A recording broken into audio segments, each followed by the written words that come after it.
Hello everyone, this is CA Nidhi Kohli.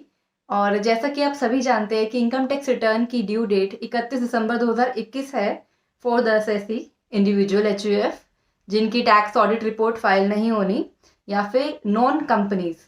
तो अगर आपकी रिटर्न की डेट 31 दिसंबर 2021 है फॉर द फाइनेंशियल ईयर 2020-21, तो अपनी रिटर्न जल्दी से फाइल करें। फाइल करने से पहले आप ये ज़रूर देखें कि आपकी एनुअल इंफॉर्मेशन स्टेटमेंट या फिर टीआईएस स्टेटमेंट जो कि न्यू है, अक्टूबर में जो लॉन्च हुई है, इसको देखें पहले कि इसमें क्या क्या इनकम है। वो इनकम लेके अगर वो इनकम आपकी इनकम है फॉर द फाइनेंशियल ईयर 2021, तो इसको भी अपनी रिटर्न में इंक्लूड किया जाए। ये एआईएस और टीआईएस स्टेटमेंट में स्पेशली एक चीज़ का ज़रूर ध्यान रखें, जो आपको डिविडेंड मिला है वो भी अपने इनकम में इंक्लूड करें। और आपने सेल ऑफ म्यूचुअल फंड या शेयर्स या बॉन्ड किए हैं, कोई भी म्यूचुअल फंड या शेयर्स वगैरह आपने सेल किए हैं, तो उसका कैपिटल गेन और कैपिटल लॉस ज़रूर अपनी रिटर्न में दिखाएं अगर वो आपका है तो। अपने ब्रोकर से ये इन्फॉर्मेशन लेना ना भूलें, और इस इन्फॉर्मेशन को स्पेशली जो कि इग्नोर किया जाता है, कुछ छोटे इन्वेस्टर्स इसको इग्नोर किया जाता है उनके द्वारा, तो इस चीज़ को ज़रूर अपनी रिटर्न में दिखाएं।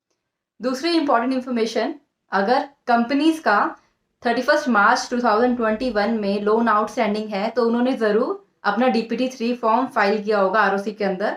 तो जो भी अमाउंट उसके अंदर दिखाया है वो सेम ही अपनी बैलेंस शीट में दिखाएं, और बैलेंस शीट फाइल करने से पहले इस अमाउंट को मिलाना ना भूलें।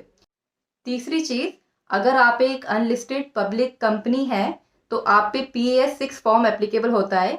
तो उन्होंने जो भी 31 मार्च 2021 को अपना शेयर होल्डिंग पैटर्न दिखाया है, तो सेम शेयर होल्डिंग ही अपनी बैलेंस शीट में दिखाएं।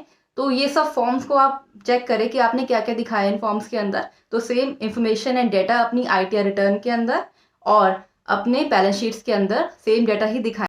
फोर्थ थिंग इज, अगर आपने फाइनेंशियल ईयर 1920 से रिलेटेड अपनी इन्वेस्टमेंट अप्रैल 2020 से लेके 31 जुलाई 2020 के बीच में करी थी, और उसका क्लेम आपने फाइनेंशियल ईयर 1920 में ही ले लिया था, क्योंकि लास्ट ईयर गवर्नमेंट ने इन्वेस्टमेंट की ड्यू डेट एक्सटेंड करके, कोविड के कारण ये डेट एक्सटेंड हुई थी।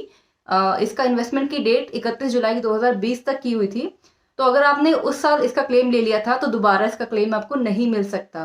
तो इस चीज़ का ध्यान रखें कि चेक करें अगर आपने इस डेट्स में इन्वेस्टमेंट करी है तो, और लास्ट ईयर क्लेम किया है उसको, तो उसको दोबारा क्लेम करने की गलती बिल्कुल ना करें।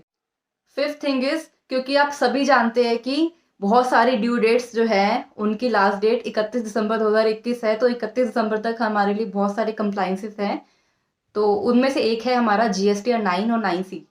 इनकी डेट भी 31 दिसंबर 2021 ही है, तो फॉर द फाइनेंशियल ईयर 2021। तो इसके लिए GSTR 9 उन पे एप्लीकेबल है जिनकी टर्नओवर 2 करोड़ से ऊपर है, और GSTR 9C जिनकी टर्नओवर 5 करोड़ से ऊपर है for the pan basis. Okay, अगर आपके स्टेट वाइज डिफरेंट स्टेट में आपका GST है, लेकिन आपको turnover for the threshold combined check करनी होगी फॉर द सिंगल पैन। ऐसे ऐसी जिनकी फॉरेन में इन्वेस्टमेंट है, तो उनको अपनी फॉरेन इन्वेस्टमेंट की डिटेल भी देनी ज़रूरी है अपनी रिटर्न के अंदर। तो ध्यान रखें, जो भी इंफॉर्मेशन आपके लिए मैंडेटरी है फाइल करना, उसको ज़रूर फाइल करें, अदरवाइज आपकी रिटर्न में एरर भी आ सकता है। Thank you so much for watching my videos. Keep learning, keep sharing, and do like and subscribe to my channel. Bye bye.